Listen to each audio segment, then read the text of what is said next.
پانچواں پارہ سورہ نساء کی آیت نمبر 64 کی تفسیر بیان ہو رہی ہے۔ تو اس آیت مبارکہ میں اللہ پاک نے اپنے انبیاء علیہ السلام اور اپنے جو رسول ہیں تو اور آخری نبی امام الانبیاء صلی اللہ علیہ وسلم ان کے بارے میں بھی یہی ارشاد فرمایا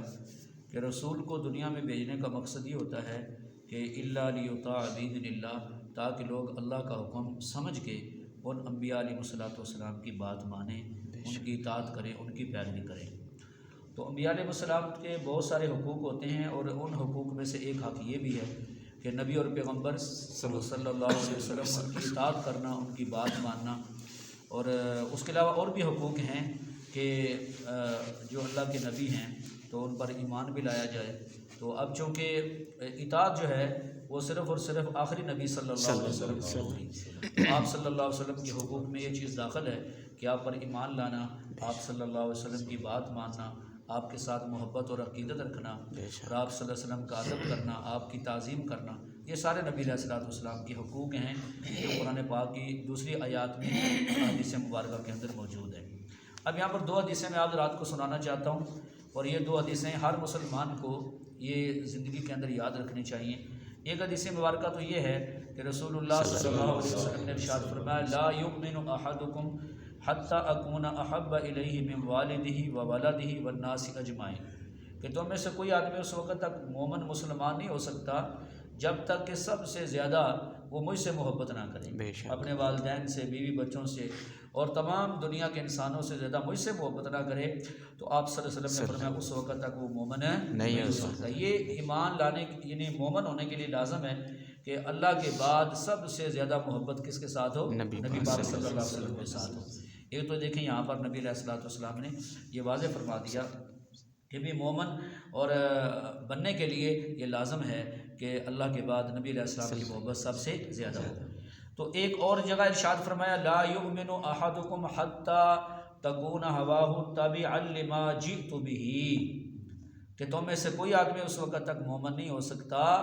جب تک کہ اس کی خواہشات اس دین کے تابع نہ ہو جائیں جس کو میں اللہ کا نبی لے کر آیا ہوں۔ وہاں محبت کو ایمان کی شرط قرار دیا، یہاں اتباع کو محبت کی ایمان کی شرط قرار دیا۔ ٹھیک ہے جی، وہاں ایک حدیث میں فرمایا کہ بھئی ایمان کی شرط ہے نبی علیہ السلام سے محبت سب سے زیادہ ہو۔ یہاں پر فرمایا کہ ایمان کی علامت اور نشانی یہ ہے کہ آپ صلی اللہ علیہ وسلم کی اتباع کی جائے اور حضور پاک کے لایا ہوا دین اور شریعت اس کے مقابلے میں اپنی خواہشات کو چھوڑ دی ہے۔ یہ ایمان کی کیا ہے؟ علامت اور نشانی ہے۔ ورنہ ایمان کی نفی فرما دی کہ وہ آدمی مومن نہیں ہو سکتا جب تک کہ اس کی خواہشات میرے لائے ہوئے دین کے تابع نہ ہو جائیں۔ ٹھیک ہے بھائی، تو یہ ہر مسلمان کو ذہن میں رکھنا چاہیے۔ آج ہمارے مسلمانوں کے کتنے ایسے معاملات ہیں جو بالکل خلاف شریعت ہیں، جو نبی علیہ السلام دین لے کر آئے تھے نا، شریعت اس کے بالکل خلاف ہیں، اور وہاں پر لوگ اپنی انا، اپنا غرور، تکبر، اپنی برادری، کنبہ، قبیلہ اس کو سامنے لے آتے ہیں، اور اللہ کے پیغمبر صلی اللہ علیہ وسلم کا لایا ہوا جو دین ہے نا اس کو پیچھے کر دیتے ہیں۔ اور بہت ساری عبادات ہم مسلمان ایسی کرتے ہیں میرے بھائیوں کہ جس میں ہم خلاف سنت عبادت کر رہے ہوتے ہیں۔ تو یاد رکھیں عبادت قبول ہونے کے لیے شرط ہے کہ نبی علیہ السلام کا کیا ہو؟ طریقہ ہو، سنت حضور پاک علیہ السلام۔ ٹھیک ہے، اور باقی جو ہمارے معاملات ہیں اس کے حوالے سے بھی ہمیں جو اللہ کے نبی علیہ السلام دین لے کر آئے ہیں اس کے حوالے سے ہمیں غور کرنا چاہیے کہ ہمارا یہ کام دین کے مطابق ہے اور شریعت کے مطابق ہے یا شریعت کے خلاف ہے۔ اگر ہم شریعت کے خلاف چل رہے ہیں تو اس کا مطلب یہ ہے کہ ہم دعوے ہیں مسلمان ہونے کا دعویٰ تو کر رہے ہیں لیکن حقیقت میں ہم مسلمان ہیں نہیں ہیں۔ ٹھیک ہے جی، اس وجہ سے کہ اللہ کے ولی نے بہت پیاری بات فرمائی، انہوں نے فرمایا کہ جو بندہ نبی صلی اللہ علیہ وسلم سے محبت کرتا ہے اور آپ صلی اللہ علیہ وسلم کے طریقے سے بھی محبت کرتا ہے تو اس کا مطلب یہ ہے کہ یہ کامل مومن ہے، مسلمان ہے، کیونکہ اسے نبی علیہ السلام سے بھی محبت ہے اور حضور پاک کے طریقے سے بھی اسے محبت ہے۔ اور جو نبی علیہ السلام سے تو محبت کرے لیکن حضور پاک کے نعوذ باللہ طریقے سے محبت نہ کرے، آپ کے طریقوں کو اختیار نہ کرے، طریقہ کسی اور کا اختیار کرے، تو اس کا مطلب یہ ہے کہ نبی علیہ السلام سے محبت تو کرتا ہے لیکن مرضی اپنی کرنا چاہتا ہے، مرضی اپنے کرنا چاہتا ہے، اور یہ اللہ کے یہاں قبول نہیں ہے۔ بلکہ اللہ پاک نے یہاں واضح فرما دیا کہ وما ارسلنا من رسول الا لیطاع باذن اللہ، نبیوں کو بھیجے اس وجہ سے جاتا ہے پیغمبروں کو کہ لوگ ان کی اطاعت کریں، ان کی بات مانیں۔ اس سے ہمیں یہ بھی بات سمجھ لینی چاہیے کہ آج بہت سارے ہم مسلمان نبی اور پیغمبر صلی اللہ علیہ وسلم کے نام پر بہت سارے غیر شرعی کام کرتے ہیں، خلاف شریعت کام کرتے ہیں، یا اولیاء اللہ بزرگان دین، ان کے نام پر ہم بہت سارے غیر شرعی کام کرتے ہیں اور ہم یہ سمجھتے ہیں کہ یہ ہمارا ان سے محبت کا اظہار ہے،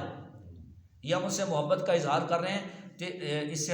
ہم یہ بتانا چاہتے ہیں کہ ہمیں ان سے محبت ہے۔ تو بھائیو، محبت کا یہ معیار ہے کہ جس کو کسی سے محبت ہوتی ہے اس کی بات مانتا ہے، اس کی بات کی خلاف نہیں چلتا وہ۔ تو ہم مسلمانوں کو یہ دیکھنا چاہیے کہ اگر واقعتاً ہمارے دلوں میں اپنے نبی صلی اللہ علیہ وسلم کی محبت ہے تو کیا ہم نبی علیہ السلام کی بات مانتے ہیں؟ کہ اللہ کے نبی علیہ السلام کی اطاعت کرتے ہیں؟ کتنے آج ایسے لوگ ہیں میرے بھائیوں جو نام تو نبی علیہ السلام کا لیتے ہیں، لیکن حضور پاک کا طریقہ جب ان کے سامنے رکھا جاتا ہے نا تو اس کو وہ پسند نہیں کرتے۔ میں اکثر بیانات میں ایک مثال دیتا ہوں، حضرات کے سامنے دوبارہ مثال دے دیتا ہوں۔ آج آپ کسی آدمی سے پوچھیں نا کہ ہمارے نبی پاک صلی اللہ علیہ وسلم خوبصورت تھے کہ نہیں، بہت خوبصورت تھے، حسین و جمیل تھے، آپ جیسا کوئی بھی حسین و جمیل ہے نہیں ہے۔ کسی آدمی کے سامنے آپ یہ بات کریں، خواہ وہ پڑھا لکھا ہو یا ان پڑھ ہو، ہر ایک یہ مانے گا۔ لیکن جب اس کے سامنے آپ یہ بات کریں کہ بھئی نبی پاک صلی اللہ علیہ وسلم کی تو داڑھی مبارک بھی تھی، نہیں سمجھ آئی؟ تو پھر داڑھی اگر حسن کے خلاف ہوتی تو اللہ تعالیٰ اپنے محبوب علیہ السلام کو داڑھی مبارک کیوں عطا فرماتے اور حضور پاک داڑھی کیوں رکھتے؟ حالانکہ اس زمانے میں ایران میں اور دوسرے تیسرے لوگ یہ داڑھیاں مڈاتے تھے اس وقت۔ نبی علیہ السلام کے سامنے بھی آئے تھے، حضور پاک نے ناراضگی کا بھی اظہار کیا تھا، لیکن نبی علیہ السلام کی مکمل داڑھی تھی، نہیں سمجھ آئی؟ لیکن آج مسلمان داڑھی کٹانے کو فخر سمجھتا ہے، ٹھیک، اور وہ سمجھتا ہے کہ میں داڑھی کٹاؤں گا، بالکل صاف کروں گا تو پھر میں خوبصورت لگوں گا۔ تو حالانکہ یہ مانتا ہے کہ نبی پاک صلی اللہ علیہ وسلم سے زیادہ کوئی خوبصورت ہے نہیں ہے، لیکن پھر داڑھی رکھنے کے لیے تیار ہے نہیں ہوتا، ٹھیک ہے۔ ایک میں نے مثال دی آپ حضرات کو، باقی کتنے ایسے احکامات ہیں کہ جس میں ہم پیغمبر صلی اللہ علیہ وسلم کی عظمت کو بھی تسلیم کرتے ہیں کہ نبی علیہ السلام ہمارے ایسے عظیم ہیں کہ آپ جیسا اور کوئی بھی نہیں ہے اللہ کی مخلوق۔ بے شک۔ لیکن طریقوں کی جو محبت ہے نبی صلی اللہ علیہ وسلم کی، اس سے ہم مسلمان پیچھے ہٹ جاتے ہیں۔ حالانکہ حضور نبی کریم صلی اللہ علیہ وسلم کا خود فرمان ہے، خیر الہدی ہدی محمد صلی اللہ علیہ وسلم، سب سے بہترین طریقہ مجھ حضرت محمد صلی اللہ علیہ وسلم کا طریقہ ہے۔ بے شک ہے جی، تو یہ نبی علیہ السلام نے خود ارشاد فرمایا سب سے بہترین طریقہ کون سا ہے؟ حضرت محمد صلی اللہ علیہ وسلم کا طریقہ ہے۔ اسی وجہ سے اللہ نے آپ کا جو طریقہ ہے، آپ کا جو راستہ ہے، آپ کی جو سنت ہے، اس کو اللہ تعالیٰ نے اپنے پاک کلام میں معیار قرار دیا ہے جی۔ اور ایک جگہ واضح طور پر اعلان کر دیا گیا کہ من یطیع الرسول فقد اطاع اللہ، جس نے نبی پاک صلی اللہ علیہ وسلم کی بات مان لی نا، اس نے اللہ کی بات مان لی۔ حضور پاک کی بات ماننا یہ اللہ تعالیٰ کی بات ماننا ہے۔ تو میرے مسلمان بھائیو، اس وجہ سے یہ ہے نبی علیہ السلام کی دنیا میں بھیجنے کا مقصد کہ لوگ آپ کی بات مان کے کامیاب ہو جائیں، آپ کی اطاعت کر کے کامیاب ہو جائیں۔ لیکن آج ہم دیکھتے ہیں کہ مسلمان نبی علیہ السلام کے نام پر بہت سارے خرافات کرتے ہیں، بہت سارے غیر شرعی کام کرتے ہیں اور یہ سمجھتے ہیں کہ ہم محبت کا اظہار کر رہے ہیں۔ حضرات صحابہ کرام رضوان اللہ علیہم اجمعین، ان کی کامیابی کا راز یہی تھا کہ انہوں نے اپنی مرضی نبی کریم صلی اللہ علیہ وسلم کے لایا ہوا دین، آپ کی شریعت یا آپ کی سنت، اس کے مقابلے میں اپنی مرضی کو ختم کر دیا تھا۔ اس وجہ صحابہ کرام کے سامنے جب کوئی اللہ کا حکم آتا تھا وہ حکمت کا سوال نہیں کرتے تھے کہ اس میں حکمت کیا ہے، اس میں وجہ کیا ہے جی، کیوں ہم اس پر عمل کریں اور اس میں ہمارا فائدہ کیا ہے۔ نہ فائدے کی بات ہوتی تھی، نہ حکمت کی بات ہوتی تھی، نہ وجہ پوچھی جاتی تھی، نہ سبب پوچھا جاتا تھا، بلکہ وہ یہ دیکھتے تھے کہ حکم کس کا ہے، اللہ کا ہے، حکم کس کا ہے، نبی پاک صلی اللہ علیہ وسلم کا ہے، بس اس پر عمل کر لیتے تھے، کیونکہ انہیں پتہ تھا کہ اللہ پاک نے کامیابی اسی کے اندر رکھی ہے، اللہ پاک نے کامیابی اسی کے اندر رکھی ہے۔ جبکہ آج ہم تاریخ پڑھیں، وہ لوگ جنہوں نے دنیا میں اپنے آپ کو کامیاب کرنے کے لیے اور دوسری قوموں کے اوپر انہوں نے فتح پانے کے لیے اور دوسرے قوموں کے اوپر انہوں نے اپنا مقام بلند کرنے کے لیے جب شریعت کے قوانین کو چھوڑا تو اللہ پاک نے انہیں دنیا کے اندر بھی ناکام کر دیا اور ذلیل و رسوا کیا اللہ پاک نے انہیں، ہیں جی۔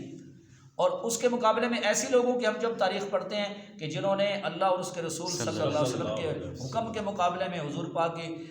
سنت کے مقابلے میں کسی چیز کی پرواہ نہیں کی، کسی کی بات کو انہوں نے وہ اپنے خیال کے اندر نہیں لائے اور کسی کے تانوں کو بھی انہوں نے بالکل انہوں نے اپنے نظر میں نہیں لائے، تو اللہ پاک نے انہیں اس کی برکت سے، دین پر چلنے کی برکت سے اللہ پاک نے انہیں کامیابی عطا فرمائی، دنیا کے اندر بھی وہ فاتح بنے، دنیا کے اندر بھی وہ کامیاب بنے اور آخرت میں ان کے لیے جنت کا وعدہ ہی وعدہ ہے۔ تو اس لیے میرے مسلمان بھائیو، ہم میں سے ہر ایک بندے کو اس کا جائزہ لینا چاہیے کہ ہمارے نبی صلی اللہ علیہ وسلم جس مقصد کے لیے دنیا میں آئے تھے، آیا ہم وہ مقصد پورا کر رہے ہیں یا نہیں کر رہے، اور پھر ہر بندہ خود اس کا فیصلہ کر سکتا ہے۔ اللہ تعالی ہم سب کو سمجھنے کی اور عمل کی توفیق عطا فرمائے۔